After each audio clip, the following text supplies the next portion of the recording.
میرے محترم بھائیو بزرگوں، یہ حدیث شریف صرف پانی پلانے کی بات نہیں، یہ حدیث شریف اللہ تک پہنچنے کا راستہ دکھا رہی ہے۔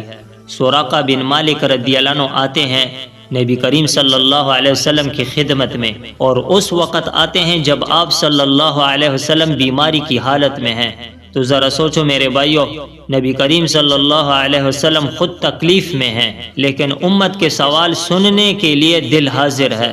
سراقہ رضی اللہ عنہ ایک بڑا پیارا سوال کرتے ہیں، کہتے ہیں یا رسول اللہ صلی اللہ علیہ وسلم، اگر کوئی بھٹکا ہوا جانور پانی کے حوض پر آ جائے اور میں اسے پانی پلا دوں، کیا مجھے اس پر بھی اجر ملے گا؟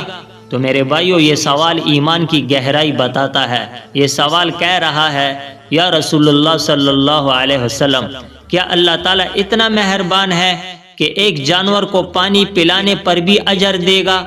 اور نبی کریم صلی اللہ علیہ وسلم کا جواب دل ہلا دینے والا جواب، ہاں، ہر اس جگر والے میں جس میں حرارت ہے اجر ہے۔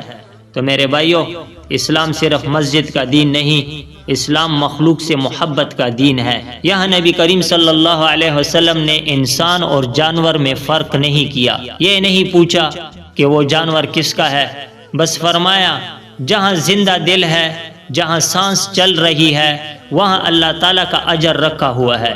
تو میرے عزیزو، یہ دین ہمیں سخت دل نہیں بناتا، یہ دین ہمیں رحم دل بناتا ہے۔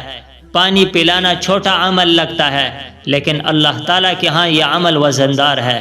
اللہ تعالیٰ کو بڑے بڑے کارنامے نہیں چاہیے، اللہ تعالیٰ کو نرم دل چاہیے۔ آج ہم کتنی مخلوق کو بغیر دیکھے گزر جاتے ہیں، پیاسے جانور، گرمی میں تڑپتے پرندے، اور ہم سوچتے ہیں اس میں کیا رکھا ہے۔ تو میرے بھائیو، نبی کریم صلی اللہ علیہ وسلم فرما رہے ہیں اس میں جنت رکھی ہوئی ہے۔ تو جو دل مخلوق پر رحم کرتا ہے، اللہ تعالیٰ اس دل پر رحم فرماتا ہے۔ اللہ تعالیٰ ہمارے دل کو نرم فرما دے، ہمیں ہر زندہ جان پر رحم کرنے والا اور ہمیں چھوٹے چھوٹے اعمال کے ذریعے اپنی رضا تک پہنچا دے۔